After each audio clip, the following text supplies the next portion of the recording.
From the national newsroom of the Canadian Press, I'm Karen Rebo. It's day 5 of the federal election campaign, but Liberal leader Mark Carney is back in Ottawa in his role as Prime Minister to deal with the fallout of new auto tariffs announced by U.S. President Donald Trump yesterday.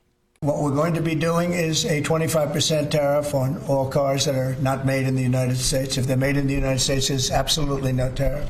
Speaking to reporters in Kitchener, Ontario, Mark Carney said he was suspending his election campaign plans for the day and would return to the capital to hold a meeting today of the Prime Minister's Cabinet Committee on Canada-U.S. Relations. Carney called the duties entirely inconsistent with the Canada-U.S.-Mexico Agreement on Trade. And this is a direct attack, to be clear, a direct attack on the very workers that I stood in front of.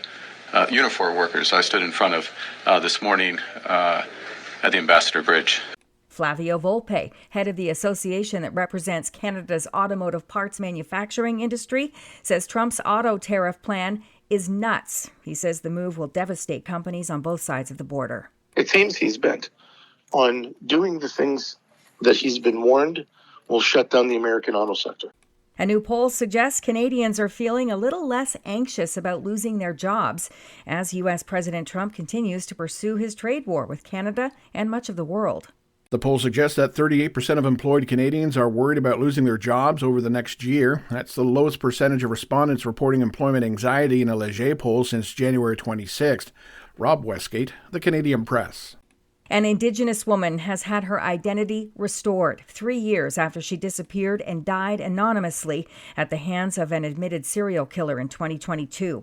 Winnipeg police have identified the woman, known up until now as Buffalo Woman, as 30-year-old Ashley Shingoose of the northern Manitoba community of St. Teresa Point. Her remains are believed to be at the Brady Road landfill in South Winnipeg. Manitoba Premier Wab Kinew has vowed to her family the site will be searched. I cannot promise you that we will bring her home, but I can promise you that we are going to try. 3 other women's remains have been found in 2 area landfills, all of them victims of killer Jeremy Skibitsky.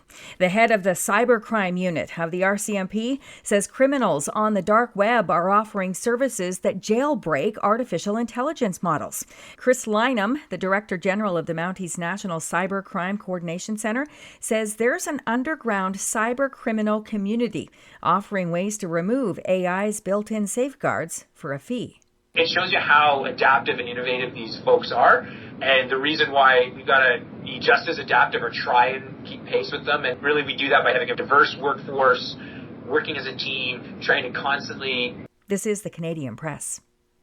In sports, baseball returns to Toronto today as the Blue Jays kick off their regular season this afternoon, hosting the Baltimore Orioles. Right-hander Jose Barrios will get the opening day start for the Blue Jays. This is going to be my third opening day. Toronto is looking to turn things around after a last-place finish in the American League East last season. Vladimir Guerrero Jr. leads an offense that includes free agent signing Anthony Santander and a healthy Bo Bichette, who battled a number of injuries last year. Toronto has reached the postseason 3 times in the last 5 years, but hasn't won a playoff game since 2016. Greg Strong, The Canadian Press. Last night, Dallas Stars forward Jason Robertson scored a natural hat trick in the second period of the Dallas Stars' 4-3 win over the host Edmonton Oilers. And the Vancouver Canucks got 2 goals and a helper from Kiefer Sherwood in their 5-2 win over the Islanders. In the Professional Women's Hockey League, the Montreal Victoire locked up a playoff berth early with a 4-1 win over Minnesota. From the Canadian Press, I'm Karen Rebo. Thanks for listening. Don't forget to follow and subscribe. For more of today's top stories, visit thecanadianpressnews.ca.